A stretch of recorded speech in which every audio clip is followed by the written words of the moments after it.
Okay, my screen is visible to all you. Yes, sir. Okay.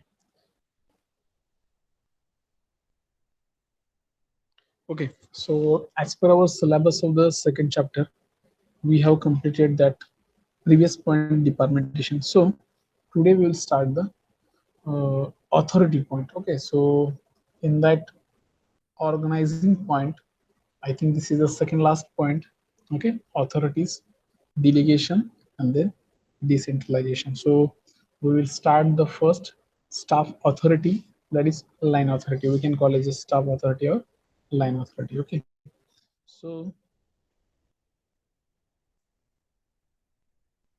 authority means, okay, so delegation authority means if the manager requires his subordinate to perform the work, he must entrust him with part of the rights and powers which he otherwise would have to exercise himself to get the work done.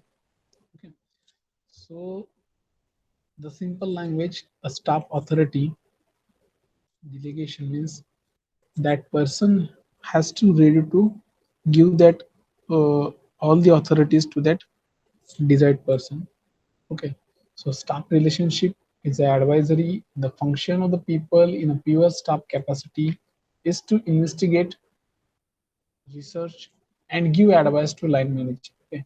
म्हणजे जो काय main तुमचा डिपार्टमेंटचा manager असेल, ठीक आहे, त्यांच्याकडे जी त्यांना post दिलेली आहे त्या पोस्टला हँडल असं कॅपेबिलिटी की त्यांची काय पाहिजे की ते त्याचं कारण शोधू शकले पाहिजे, त्यांनी ते रिसर्च करू शकले पाहिजे आणि त्यांच्या टीम मेंबरला त्यांनी ऍडवाइस देता येतील अशा लेवलचे जे काय असतात त्यांना आपण काय म्हणतो, ऑथॉरिटी. थोडक्यात we can take the example of our college, our department as a HOD, head of the department. They should be able to give some instruction to their staff members as well as a student. They should be able to give some guidance, guidelines throughout the semester to their teachers and students. Like this wise, they are also one of the type of the authority, department level, head of the department. Okay.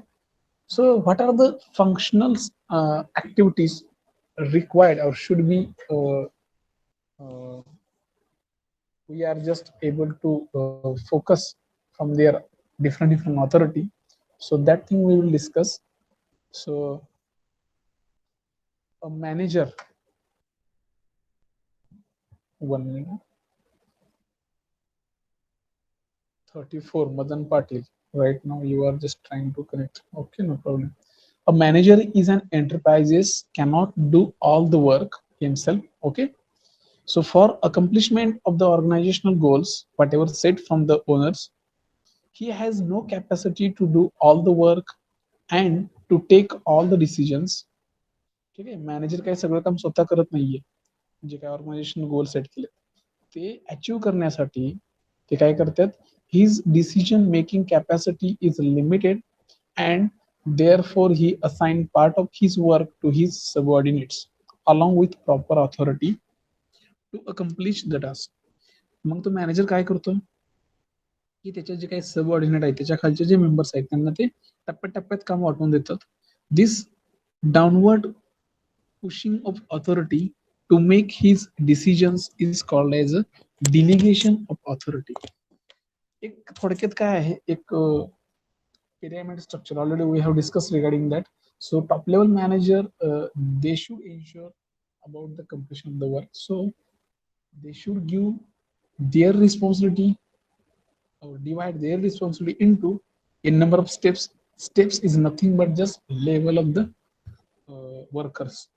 Likewise, subordinates, then superiors, then employees. Okay.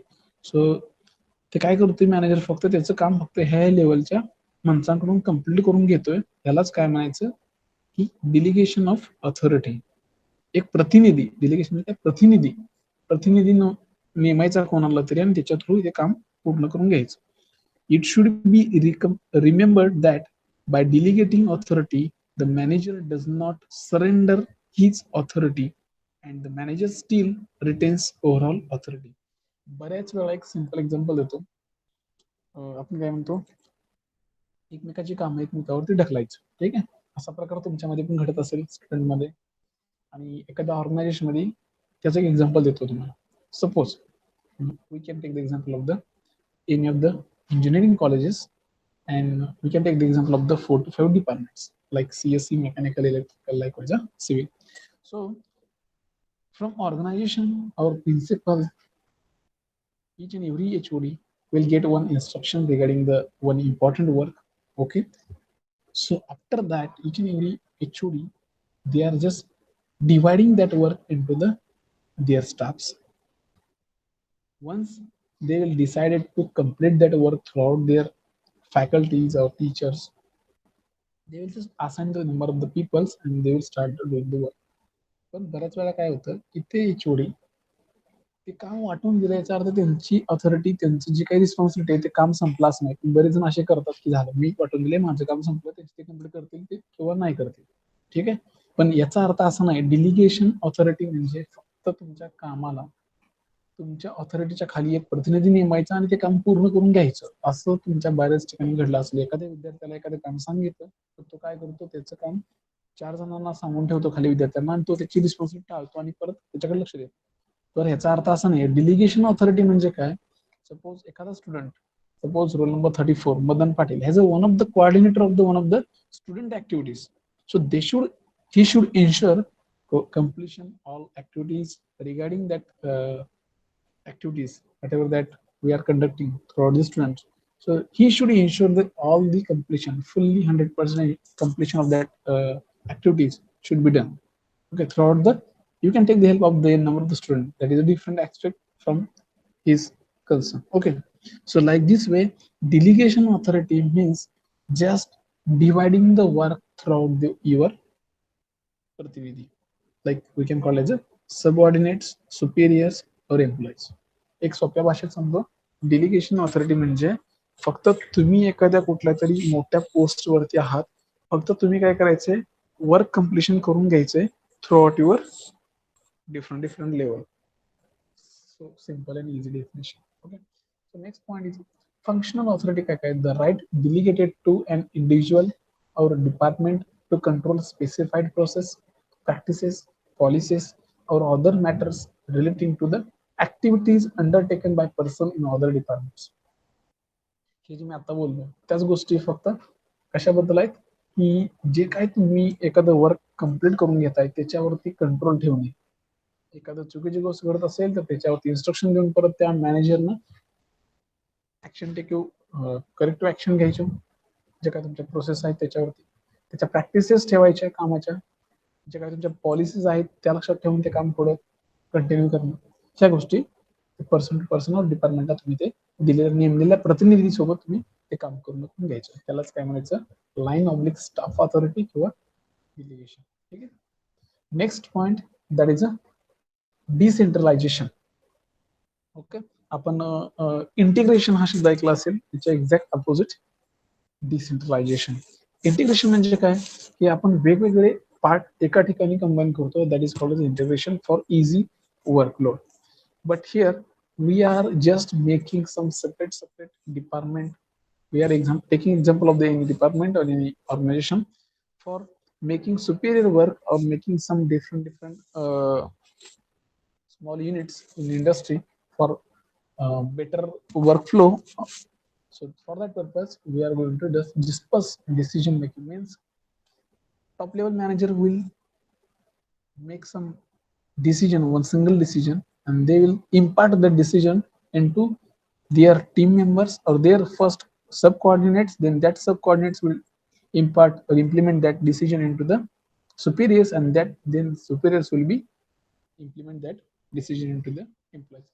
Like this manner, we are just making some part of that decision making authority into a number of the decision making lines or steps. Okay, so is the tendency to disperse decision making authority in an organized structure. Means we have already seen that different structure. Okay, organized structure. So as per that structure, which structure you are going to follow, narrow or that different wide one? Okay, like this way, According to that structure, you can just make decentralization. And is it a fundamental aspect of delegation? Okay, whatever that previous point already we have discussed regarding that delegation, जो कोणता तुमचा प्रतिनिधी आहे, ज्या त्या प्रतिनिधीला तुम्ही ते काम दिलेलं आहे, त्याच्या थ्रू तुम्ही ते स्ट्रक्चर परत डिवाइड करून डिसिजन जो टॉप लेवल मॅनेजरने घेतला आहे त्या डिसिजनला तुम्ही कॅरी फॉरवर्ड कसं करता खालीपर्यंत. ओके, वेगवेगळ्या डिपार्टमेंटला to the extend that authority that is delegated is decentralise. म्हणजे एखाद्या कंपनीमध्ये 4-5 डिपार्टमेंट असतील, जसे की प्रोडक्शन असेल, तर तुमचं डिझाईन असेल, इन्स्पेक्शन असेल, तर याच्या डिपार्टमेंटला थ्रू तुम्ही जे दिलेले वरचे इन्स्ट्रक्शन आहेत ऍज अ डिलिगेशन ऑथॉरिटी प्रतिनिधीद्वारे त्या खालीपर्यंत कशा डिसेंट्रलाइज होत जातात. म्हणजे एक सांगितलेला डिसिजन तुम्ही 4 डिपार्टमेंटला परत कसं डिस्कस करता. ठीक आहे. Centralisation and decentralisation as a tendency. Example खाली दिलेलं आहे. Different kind of centralisation. Centralisation कशा कशा प्रकारचे असतात की एखादा डिपार्टमेंटच्या एम्प्लॉईचा परफॉर्मन्स याचा आम्हाला एक रिपोर्ट पाहिजे. Sir centralisation of performance appraisal for that department only. Departmental centralisation एका डिपार्टमेंटमध्ये परत सब डिपार्टमेंट असेल त्याचं सेंट्रलायझेशन करणे.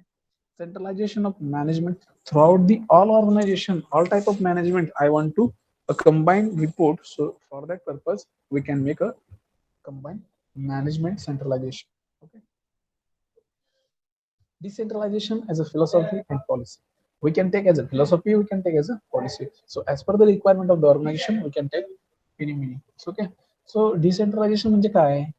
एक फिलॉसॉफी पण असू शकते किंवा तुमच्या ऑर्गनायझेशनची पॉलिसी पण असू शकते. ठीक आहे. सो त्याचे फायदे काय, तोटे काय, ती नक्की काय पॉलिसी आहे. ठीक आहे. तर it reflects as a philosophy of organisation and management. ठीक आहे. तुम्ही जर घेतलं म्हणावं तर ते एक फिलॉसॉफी म्हणून पण दिसू शकते as a management and organisation यांच्या दृष्टिकोनातून. Second, careful selection of decision top down to organisation.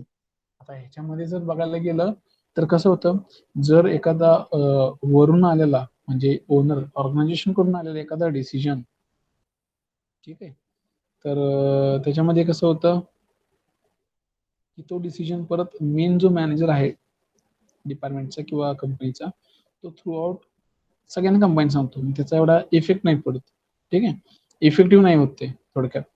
तर मग त्याचं कसं होतं, जर आपण डिसेंट्रलायझेशन केलं प्रत्येक डिपार्टमेंटचं, तर जो काही आपण जो डिसिजन घेतोय प्रत्येक बाबतीमध्ये, तर तो प्रत्येक separate department wise as a diligent authority through जाणार आणि त्याचा फायदा काय होणार, एवढ्या इफेक्टिव्ह मॅनर ते टॉप टू डाऊन बॉटम जे काय टॉप टू डाऊन खालीपर्यंत जे काही आहेत, वरून ते खालीपर्यंत एकदम एम्प्लॉय पर्यंत तो तुमचा जो काही डिसिजन आहे तो इफेक्टिव्ह मॅनरनं पोहोचून जाईल. ठीक आहे. आता याच्यामध्ये सेकंड इम्पॉर्टंट थिंग की जे काही डिलिगेशन ऑथॉरिटी आहेत त्याच्या कॅरेक्टरिस्टिक्स काय काय आहेत. Okay. So the delegation occurs when superior assign some of his work to his subordinates, and it is necessary for subordinate to act with a boundary within boundary. He can not use authority arbitrary. म्हणजे जे काही तुम्ही डिलिगेटेड authority तुमचा assign केला एका सबऑर्डिनेटला आणि त्याला जेवढं असाइन केले काम तेवढंच त्यानं करायला पाहिजे. त्याच्या व्यतिरिक्त त्यानं ती बाउंड्री क्रॉस करून दुसरं कोणतंही त्याचा मिसयूज नाही केला पाहिजे. ठीक आहे. Generally authority regarding routine decision and for execution of policy is delegated. आणि जे काही तुमच्या रुटीन डिसिजन आहेत म्हणजे तुम्ही डे टू डे डिसिजन घेता डिपार्टमेंट वाईज त्याचं एक्झिक्युशन हे पॉलिसीनुसारच झालं पाहिजे. ठीक आहे. The extent of delegating authority depends on factors like nature of the work, ability of executive to delegate, ability to subordinate to accept responsibilities, philosophy of management, confidence of superior in subordinates. ठीक आहे. तर जे काही तुम्हाला दिलेल्या डिलिगेट्स authority आहेत त्याचं extension म्हणजे तेच प्रतिनिधी किती कधीपर्यंत राहील तर त्याचे जे काही ऍबिलिटी आहेत किंवा सगळ्या गोष्टी हँडल करण्याच्या रिस्पॉन्सिबिलिटी घेण्याच्या, ठीक आहे, कॉन्फिडन्स आहे का नाही याच्यावर ते डिपेंड आहे. By delegating authority managers does not surrender his authority, he retains overall responsibility. जसं मागाशी बोललो तसं जरी टॉप लेवल मॅनेजरनं त्याच्या इन्स्ट्रक्शन म्हणजे काही काम आहे, वर्कलोड आहे, जरी तो डिवाइड केला त्याच्या सबऑर्डिनेट्स आणि सुपिरियर्स मध्ये, तरी त्याच्यात जे काही ऑथॉरिटी आहेत, ज्याच्या ज्या रिस्पॉन्सिबिलिटी आहेत, ते त्याच्याकडेच राहतील. ठीक आहे. Delegation may be specified or general implies or written, formal, informal. Delegating work does not mean avoiding work. म्हणजे नुसतं वर्क मी कोणाकडनं करून घेतोय याचा अर्थ माझ्याकडचे काम मी टाळतोय असं नाही. Delegation of authority is an art because it is creative and practice based. It involves use of the personal skill and it is a result oriented. Okay. तर हे म्हणजे कसं आहे की एक सर्जनशील कल्पक अशी एक आयडिया आहे. डिलिगेशन म्हणजे की जेणेकरून एक पर्सनल स्किल आहे की जे तुमच्या प्रत्येकाकडे असतं. ते मार्केटिंग मध्ये पण खूप दाखवतात की आपण काम करतोय, आपण एखादी ऑर्गनायझेशन चालवतोय, एखादी स्मॉल स्केल इंडस्ट्री चालवतोय, पण तुमच्याकडे ते स्किल आहे का की एखादं काम तुम्ही करून घेताय इफेक्टिव्ह मॅनर. हे एक असं एक पॉइंट आहे, तो म्हणजे डिलिगेशन. की ही एक अशी ऑथॉरिटी आहे की त्याच्यामध्ये क्रिएटिव्ह आणि प्रॅक्टिस बेस्ड वर्क आहे. फक्त आपल्याकडे पर्सनल स्किल असलं पाहिजे जेणेकरून आपण ते काम करून घेतो. म्हणजे रिझल्ट ओरिएंटेड जे काय असेल ते लगेच इनपुट आहे की आउटपुट लगेच. ठीक आहे. मग what are the steps for this delegation of the authority? So we will discuss just one by one. So determination of result expected. It is necessary for manager to define results to be obtained from his subordinates in achieving organizational goal. पहिली steps अशी आहे की ह्या डिलिगेशन of authority मध्ये याच्यामध्ये असं गरजेचं आहे की मॅनेजर कडून जे काय कामाचे लोड तुम्ही डिवाइड केले होते सबऑर्डिनेट्स आणि सुपिरियर्स मध्ये, त्यांच्याकडून तुम्हाला जे काही ऑर्गनायझेशन गोल्स आहेत ते काम करताना ते ऑप्टेन झाले पाहिजे. त्याचा रिपोर्ट तुम्हाला त्यांच्याकडून आला पाहिजे रिझल्टचा. This is your first step. Second, assign duties. The manager assigns duties and tasks to be completed to each subordinate. He must clearly define the function to the carried out by each coordinate while assigning duties. मॅनेजरने एवढं ensure केलं पाहिजे की जे तुम्ही त्यांना काम assign केलेलं आहे ते कम्प्लीट झाले का नाही. ठीक आहे. Manager must ensure that subordinates has understood his task. सगळ्यात पहिली गोष्ट, सबऑर्डिनेटला कळाले का नाही काय काम करायचंय. आणि ऍक्सेप्टेड ड्युटीज, ते ड्युटी ऍक्सेप्ट करतायत का नाही करतात. Duties should be assigned by considering qualification, experience and capabilities of the subordinates.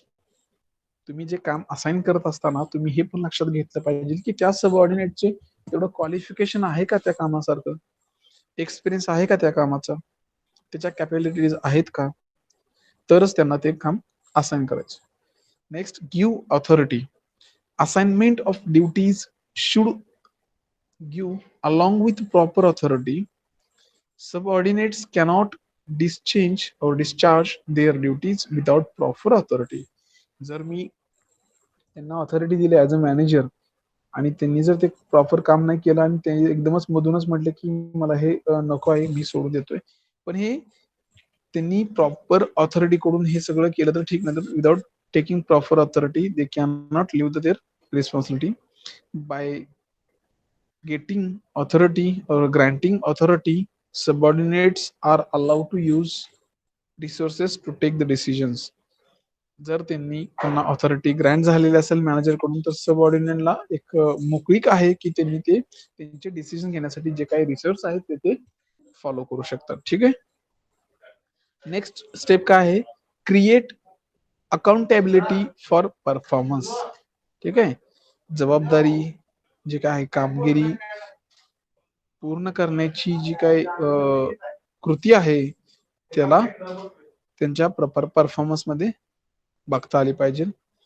The subordinate to whom authority is delegated must be made answerable, that is called as accountable for the proper performance of assigned duties.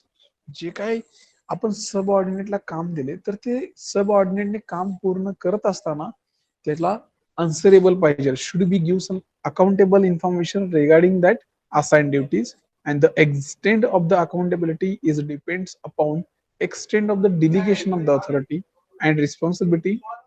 Subordinate cannot be held accountable for those acts which are not assigned to him. म्हणजे subordinate responsibility म्हणजे कशाची घेऊ शकत नाहीत जे त्यांना वर assign केलं नाही. हे साहजिक आहे की जे काम तुम्हाला असाइन केले त्याचीच तुम्ही रिस्पॉन्सिबिलिटी घेणार आणि त्याच्यावर त्याला तुम्ही आन्सरेबल किंवा अकाउंटेबल असाल. ठीक आहे. आता मग याचे ऍडव्हान्टेजेस काय? What are the advantages? The effective delegation authority. So first advantages are very important. It relieves the manager from heavy work.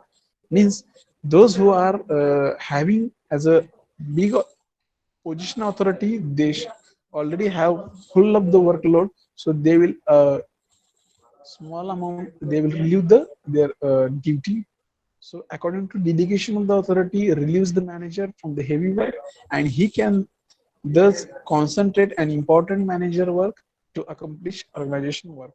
Example, we'll take one example. It is a wastage of the time if manager is concentrating on lower level work like maintaining the time cards. Such work should be delegated to lower level supervisor. आता बरेच वेळा काय होतं, डिलिगेशन ऑथॉरिटीचा फायदा काय आहे की जे टॉप लेवल मॅनेजर असतात त्यांचं थोडं काम पण कमी होतं. ठीक आहे. आणि हे काम ते दुसऱ्याकडून करू शकतात किंवा ह्या राहिलेल्या वेळेत ते दुसऱ्या इम्पॉर्टंट कामाला लक्ष देऊ शकतात.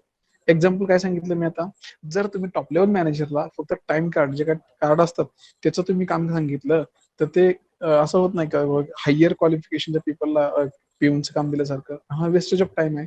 हीच कामं तुम्ही लोअर लेवलच्या सुपरवायझर कडून पण करून घेऊ शकता. So that is one of the best advantages from this effective delegation of the authority. Okay. Second point is it leads better decision making. So since the subordinate in close with the facts, it leads to better decision making. म्हणजे जर तुम्ही manager लेवलला सगळे जर कामं दिले असतील त्यांना कुठं कुठं कॉन्सन्ट्रेट करायचं, त्याच्यामुळे त्यांनी काय केलं तर वर्क डिवाइड केलं बाय युझिंग डिलिगेशन ऑफ ऑथॉरिटी. त्यांनी प्रतिनिधी नेमले, त्या प्रतिनिधींच्या द्वारे त्यांनी वेगवेगळे काम केले. तर मग ते प्रतिनिधी आहेत, सब ऑर्डिनेट आहेत, त्यांना त्यातली खूप माहिती असते कारण त्यांनी त्याच्यावर काम केले, ते बेटर डिसिजन घेऊ शकतात. Example, regional or area sales manager are in best position to allocate sales territories or that geography among the salesman than sales manager at head guardia. म्हणजे जे हेड लेवलला आहेत मॅनेजर त्यांच्यापेक्षा जे सबऑर्डिनेट आहेत, ज्यांनी सेल्स मॅनेजर ऑलरेडी त्यांनी त्या टेरिटरी त्या जिओग्राफी लोकेशनला जाऊन त्यांनी व्हिजिट दिले, ते जास्त इफेक्टिव्ह होतील ना सेल्स करण्याला, त्या जे ऑलरेडी शोरूमला फक्त सेल्स मॅनेजर बसले आहेत त्यांच्यापेक्षा. Okay. So like this way we can just easily make the decision at their level. Third advantages, it speeds up decision making. Decision घ्यायला स्पीड येतं, वेळ जात नाही त्याच्यामध्ये. ठीक आहे. When a task is assigned to the subordinate with the proper authority to take the decision, and it is not necessary for subordinate to consult superior for decision making, and thus delay is eliminated for making decision making quick. जे काही decision घ्यायचा असतो त्यांना मग ते विचारावं लागत नाही, मग डिसिजन फास्ट होतात, त्याच्यात जो टाइम आहे तो कमी होतो. ओके. स्पीड वाढतं. Next, it helps to train subordinate and built up their moral. Effective delegation causes subordinate to accept responsibility. First important thing is तुमचं जे काही डिलिगेशन ऑथॉरिटीनुसार तुम्ही जे काही सबऑर्डिनेटला काम दिले ते रिस्पॉन्सिबिलिटी घेतात, ते जजमेंट पण देतात. And such delegation of authority improves manager level qualities in subordinate by increasing his morale. मॅनेजरनं काय करायला पाहिजे, सबऑर्डिनेटला थोडं मोरल सपोर्ट द्यायला पाहिजे. हा बाबा हे होतंय, ठीक आहे, चांगलं आहे, कर तू. Like this way they can just give some moral support, and thus delegation of authority process helps to create a new batch of the talented manager. Okay. ह्या असल्या मोरल सपोर्टमुळे जे काही आता सबऑर्डिनेट आहेत ते पुढे जाऊन फ्युचरमध्ये मॅनेजर होते. That will be beneficial for that organization. It creates healthy working environment and it improves interaction between and understanding between manager and subordinates.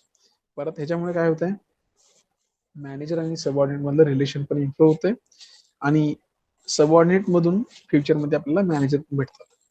Next advantages, it helps to create organization structure organization structure is incomplete without superior and subordinates relationship. जर तुम्हाला व्यवस्थित organisation चालवायची असेल तर organisation structure मधला each and every element we have to take care of the each and every element like this way: top manager, then subordinate, then superior, then employees. Like this way we have to take care of all these elements regarding the relationship between working environment. Proper delegation of authority creates a good relation between superiors and subordinates.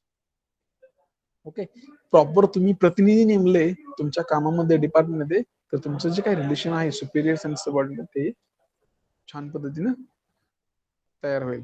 Delegation enables managers to obtain specialized knowledge and expertise of the subordinates. तुम्हाला हे डिलिगेशन चांगलं केल्यानंतर तुम्हाला फायदा काय होतो, तुम्हाला फ्युचरमध्ये मॅनेजर मिळतात, स्पेशल त्याच पार्ट मधले नॉलेजेबल असणारे पर्सन तुम्हाला एक्सपर्टाईज मिळतात. पुढं मॅनेजेबल डेव्हलपमेंट, मॅनेजरची पण डेव्हलपमेंट होते ह्या कामामधून.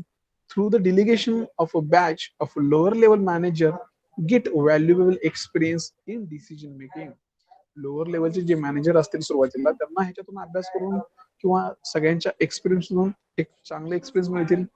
They get an opportunity to develop their skills and abilities which are important for higher positions. Okay, they will get some knowledge regarding their skill, their ability, and they will improve their skills and abilities for their higher position. Thus it is no development for young executives. This can be used in expansion and diversification of the business through the young talented and component managers. And juniors are not ready to accept additional responsibility. That is just we can call it as an example. We can take the example from the each and every market. तुम्हाला माहितीच असेल जर एखादा नवीन employee एखाद्या कंपनीमध्ये लागला असेल, सुरुवातीला तो कुठल्याही रिस्पॉन्सिबिलिटी घ्यायच्या मनस्थितीत नसतो. Okay, so that is a bad thing. So hence by delegating authority to make decision they can accept additional responsibility.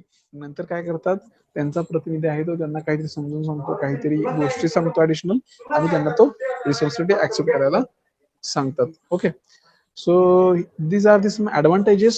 So now we will discuss about the some barriers to effective delegation. Disadvantage म्हणजे जे काही barriers आहेत, काय असतील barriers एक चांगलं प्रतिनिधीच्या दृष्टिकोनातून, तर काय असतात. सुपरवायझर साइड कडून काय असतील बघा, fear of the loss of the power. Okay, त्या सुपरवायझरला काय वाटतं की माझी पॉवर जाईल परत. Okay, so some managers want to keep their authority with them and want to take all the decisions and they feel uncomfortable by seeing a subordinate taking a decision, and they think that delegation will reduce their influences in the organization. Such manager always want to make their presence felt and always wear desire that their subordinates should come regularly for upload, and this fear of loss power do not allow them to delegate authority. बऱ्याच वेळा असं होतं की ही एक मानसिक किंवा एक सगळ्यांचीच मेंटॅलिटी असते. एखादा मोठा मॅनेजर असेल त्याच्या खालचा जर आपण एका कॉर्डिनेटला जर डिलिगेट ऑथॉरिटी दिली, तर तोच परत परत पुढे जाऊन सगळे अधिकार घेऊन तोच माझ्या ठिकाणी मॅनेजर म्हणून येऊन बसू शकतो, अशी एक त्यांची भीती असते. So fear of the loss of the power, so that power, so this is the one of the great barrier from the supervisor side. Okay, so that thing should not be happen in any organization. Second, some managers think that they can do better than the others. असे manager असतात की त्यांना वाटतं की मी दुसऱ्यापेक्षा खूप चांगलं काम करू शकतो. So they think that if they delegate the authority, work will not be completed as it should be completed, and therefore they want to accomplish all the work. तर त्यांना काय वाटतं की आपल्या ठिकाणी दुसरं कोणतं येऊन बसेल, मग ते काय करतात, ते त्यांच्या डेलिगेट ऑथॉरिटीवर विचार करतात आणि जे काम पूर्ण झाले नाही ते काम पूर्ण झालं पाहिजे आणि त्याच्यासाठी ते काम करतात. Okay, lack of the confidence is in subordinates.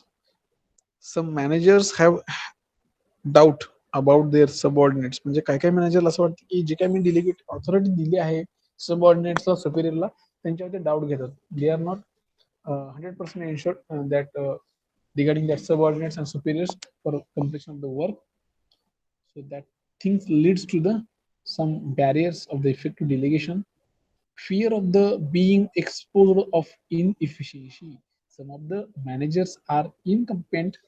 Such inefficient managers are afraid of their subordinate being exposed of their efficiency, and therefore they show unwillingness to delegate authority. मॅनेजरला असं वाटतं की त्यांच्याखालचा सबऑर्डिनेट आहे तो खूप असा काम चांगला करतोय आणि त्याचं मला काही एव्हिडन्स दाखवत ना मलाच भीती वाटते की उद्या पुढे जाऊन हा माझ्या जागेवरती येऊन बसेल. Okay, so they are not ready to accept any type of the defect from their side. So this is also one of the barrier. Difficulty in briefing of task. Many time managers are not able to brief about task to his subordinates. Hence, instead of delegating, they prefer to do work on their own. काय काय मॅनेजरला त्यांचं काम आहे ते त्यांना brief करताच येत नाही त्यांच्या ऑर्डिनेट समोर कोऑर्डिनेट समोर. मग ते काय काय वेळेस काय करतात की स्वतःच काम करतात, त्यांच्या सबऑर्डिनेटला सांगायच्या ऐवजी स्वतःच काम करतात. ठीक आहे, due to just difficulty in briefing of the task. Personality of superiors. Personality of superiors also affect the delegation of the authority. Example, we can take the uh, automatic leaders or auto-oriented leaders delegate less authority compared to autocratic and democratic leaders. Similarly, managers having faith in modern management techniques like to delegate more. Okay, so manager who in his life haven't get much authority of decision making from his superiors is likely to delegate less authority. Okay, तर ह्या अशा प्रकारचे barriers आहेत डिलिगेट्स authority मध्ये, आणि हे होते ते सुपिरियर साईडनं होते. ठीक आहे, म्हणजे जे सुपिरियर साईडने जे काही बॅरियर्स असतात तसेच सबऑर्डिनेटच्या साईडनं आहेत. काय आहेत? Fears of the criticism, lack of the self confidence, they cannot accept authority from their manager. They may avoid accepting any type of the authority. Then some subordinates like to be always guided their boss. This is the just reverse thing. Then when subordinates are already over 100 of the work and they are reluctant to the take additional responsibility. Okay, like these barriers from the subordinates. Then some of the organization's factor also comes in picture during this delegate authority. So sometimes managers are ready to delegate authority and subordinates are ready to accept it. But delegation may be hampered due to weakness in the organizational structure. Some of such weaknesses are inadequate planning, lack of the planning, lack of the unity of the commands, absence of the effective control techniques, unclear authority, relationship, environment of internal distrust, etc. There are n number of the factors from the organization side. So that's things also we have to consider in this delegation authority. So what are the guidelines for this effective delegate authority from organization side factors? So first point is a clearly defined goals. Organization should be defined clearly, organization side goals, whatever target, then clearly defined authority.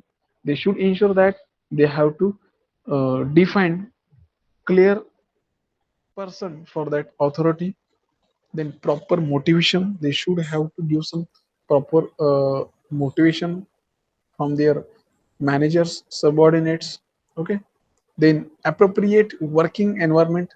So environment of the that organization should be appropriate, like management should try to create healthy environment of trust and belief in which subordinates will easily accept responsibility happily, and management should provide adequate information and resources to subordinates for effective delegation. Okay, then proper training. So subordinates must be properly trained from proper use of the delegated authority, and this enables to develop self-confidence, and managers should consider abilities and limitation of subordinates while delegating authority. त्यांना proper training दिलं पाहिजे, त्यांना मिळालं एका सबऑर्डिनेट्सला. ठीक आहे, मिळालं असेल तर त्यांचा कॉन्फिडन्स पण इन्शुअर झाला पाहिजे की त्यांना कॉन्फिडन्स आहे या गोष्टीवरती, आणि त्यांनी स्वतःचे लिमिटेशन पण काय आहेत हे पण त्यांना माहित पाहिजे. Next, effective communication. So there should be free and open line of the communication. So this enable subordinates to get help of the manager while discharging the duties. म्हणजे जे काही कम्युनिकेशन आहे मॅनेजर आणि सबऑर्डिनेट्स मधलं हे कसं open आणि free communication पाहिजे, जेणेकरून त्यांना जे काही काम दिलं होतं ते त्यांना करताना आणि झाल्यानंतर डिस्चार्ज देताना पण काही प्रॉब्लेम आला नाही पाहिजे. Sound communication enables the delegates to the always in contact with subordinates. The next, effective control system. आता जे काही proper control techniques should be use in take care that authority is properly use. जे काही techniques आहेत कंट्रोलिंगसाठी ते व्यवस्थित proper use होतात का नाही ते त्यांनी बघितलं पाहिजे. Control system should not interface in day to day activities. याच्यामुळे डे टू डे ऍक्टिव्हिटीज काही हॅम्पर झालं नाही पाहिजे. It should focus on the major deviation from the standards. The next, do not make subordinates accountable to more than one superior. परत परत असं नाही झालं पाहिजे की एखादा मोठा मॅनेजर आहे त्याच्यापेक्षा त्याच्या खालचा सबऑर्डिनेट्स जास्त बोलतोय, त्याला जास्त माहिती आहे. ओके, असं नाही झालं पाहिजे. अवॉइड ओव्हरलॅपिंग और स्प्लिट ऑफ द डिलिगेशन. असं नाही व्हायला पाहिजे की मी एकच ऑथॉरिटी दोघांना दिली. Overlapping takes place when responsibility for the same task is assigned to more than one. So splitting occurs when responsibility for the same task is assigned to the more than one organizational unit. Okay, so these are the some important points. So next, already we have discussed regarding the decentralization. Okay, so we have seen that the some process of the delegation. Okay, what are the important parameters regarding that delegation? And as per the delegation authority, we have seen some point of view, the first steps of the delegation, advantages, the effective delegation, then some of the barriers of the effective delegation from their superior side, then from subordinate side, then we have seen the guidelines for effective delegate authority. Then we have seen some decentralization process and centralization process. Okay, so now we discuss regarding this decentralization as a philosophy or policy, process of advantages of the decentralization. So as per the definition, okay, so centralization is a systematic and consistent reservation of the authority at central points within an organization. Okay, and decentralization applies to the systematic delegation of authority is an organization wide content. तर हे असं एखाद्या डिलिगेशन ऑथॉरिटीसाठी आपण decentralisation करतोय एखाद्या ऑर्गनायझेशनला, ठीक आहे. आणि सेंट्रलायझेशन काय करतं, एक सिस्टमॅटिक वे आहे की जे आपल्याला वर्क कम्प्लीट करून घ्यायचं आहे एका सेंटर लेवल. डिफरन्स समजून घ्या, सेंट्रलायझेशन आणि decentralisation. when we have to go for the decentralization, when we have to go for the centralization. Okay, distribution of authority throughout the organization cannot be complete centralization or decentralization. Complete centralization means each and every decision is taken by top management, which is not practicable. And complete decentralization means no control over the activities of subordinates, which cannot be possible. Okay, therefore proper balance between dispersal of authority to lowest level and control over them is necessary. म्हणजे काय होतंय, तुम्ही जे काही सेंट्रलायझेशन करताय त्याचा अर्थ काय, जे प्रत्येक टॉप लेवलच्या पासून जे डिसिजन आहेत ते जे काही टॉप मॅनेजमेंट घेतात ते प्रॅक्टिसेबल नसतात. ते ऍक्च्युली तुमच्या प्रॅक्टिकल मध्ये येत नाहीत, फक्त ते कागदावरती राहतात, खाली पण येत नाहीत. आणि कम्प्लीट डिसेंट्रलायझेशन म्हणजे काय की त्याचं कुठल्याही ऍक्टिव्हिटीवरती कंट्रोल नसतं. ओके, आणि सब ऑर्डिनेट करून आपल्याला ते पॉसिबल पण नाही. ठीक आहे, त्याच्यामध्ये खूप नंबर ऑफ स्टेप्स असतात. सो ह्याच्यामध्ये प्रॉपर बॅलन्स करण्यासाठी जे काही आपण डिलिगेंट ऑथॉरिटी केल्या आहेत ते आपण top level to lower level पण केले आहेत. त्याच्यामुळे काय होतं, आपल्याला कंट्रोल करणं शक्य होतं. ठीक आहे. And when to go for decentralize, कधी गेलं पाहिजे, greater is the number of the decision made at lower level. ठीक आहे, डिसिजन खूप झाले तर आपण ह्याच्याकडे जाऊ शकतो, ते आपण डिवाइड करून खाली पण पोहोचू शकतो खालच्या लेवलला. Important are the decisions made at lower levels. आणि डिसेंट्रलायझेशन कसं होतं की जो खालचा एकदम माणूस आहे जो ऍक्च्युअली काम करतोय त्याच्यावरती तोच इम्पॉर्टंट डिसिजन घेतो. वरचे फक्त काय करतात, त्यांना मतलब कशाचे, काम पूर्ण झालेले. ठीक आहे. Decision making area at lower level is more. खाली डिसिजन घेणाऱ्यांची संख्या जास्त आहे, वरचे फक्त काम झाले का नाही एवढंच बघतात. when decision making at lower level require less people to consult and less checking. मग ह्याच्यामुळे काय होतं, चेकिंग पण लेस होतं, माणसांना कन्सल्ट करणं पण कमी होतं. So what are the factors deciding the decentralization? अशा कोणते फॅक्टर आहेत की ज्याच्यामुळे काय होतं की आपल्याला डिसेंट्रलाइज करावं लागतं, डिसाइड करावं लागतं की आता डिसेंट्रलाइज करायचं. तर पहिलं काय, size of the organization. So in that the size of the organization in terms of volume of the sales, rupees, number of the plants, number of the employees play important role in the determining the extent of the decentralization. जर तुमची company केवढी आहे, त्याची size काय आहे, तुमच्या किती रुपयामध्ये टर्नओव्हर आहे, किती सेल आहे, किती तुमचे असे प्लांट आहेत, किती एम्प्लॉईज आहेत, हा महत्वाचा रोल करतात की तुमच्या कंपनीचं डिसेंट्रलायझेशन करायचे की नाही. Decentralisation speed up decision making, आणि डिसेंट्रलायझेशन केल्यामुळे काय होतं, डिसिजन घेताना वेळ कमी लागतो, त्याचं स्पीड वाढतं. Decentralization is a preferred for organization having multi product diverse and complex nature. ज्या कंपनीचे वेगवेगळ्या प्रकारचे प्रोडक्ट आहेत, खूप मोठ्या प्रमाणात त्यांचे मॅन्युफॅक्चरिंग आहे, त्यांच्यासाठी डिसेंट्रलायझेशन हा एक बेस्ट ऑप्शन आहे. ठीक आहे. So this type the factors deciding the decentralization. Second is history and age of the organization. If the organization has grown from within, it might have built up centralized structure.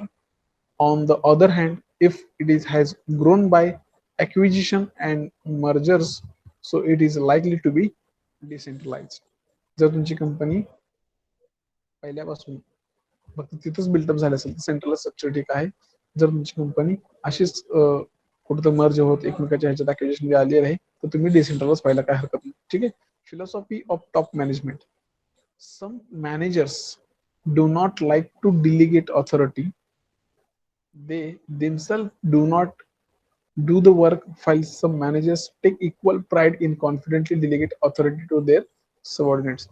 काय करतात top level मॅनेजमेंटचे काय काय लोक की त्यांनाही असा अधिकार कोणाला द्यायला आवडत नाहीये, आणि ते काय करतात की एखादा मॅनेजर त्यांच्यासोबत डेलिगेट ऑथॉरिटी करत असतो आणि त्यांच्या कोऑर्डिनेटला काम देत असतो, पण हे बघून तो दुसरा मॅनेजर काय करतो, तो पण विचार करतो की मला पण असं काहीतरी प्राईड मिळाला पाहिजे की मी काम कम्प्लीट केलंय, मग तो पण त्याचं बघून देतो ऑथॉरिटी दुसऱ्याला. आणि generally speeding owner speaking owner managed enterprises tends to be more centralized than professionally managed. Okay. And next is ability of lower level management. Talented executives are often feeling or willing to accept their responsibility from their superiors. जे काही हुशार आहेत executive ते काय करतात, असे नवीन नवीन responsibility याला लगेच ऍक्सेप्ट करतात सुपिरियर कडून किंवा coordinate कडून. They want to handle their departments or section on their own abilities. When there is availability of such executives, superiors go for decentralization whenever necessary.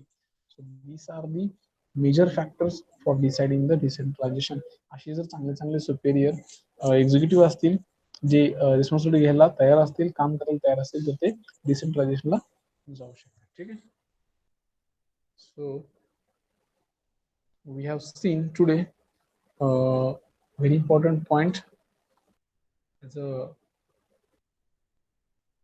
line staff authority, then delegation authority, its advantages, disadvantages, then its major factors regarding deciding the decentralization, sorry, delegation authority as per the different factors. Then we have seen some centralization and decentralization concepts. Okay, what are the important philosophy and policy, then process of the delegation, its advantages to the decentralization. So for today's lecture, we'll just see this points only. So for next lecture, we'll see the remaining part of the lecture. So again,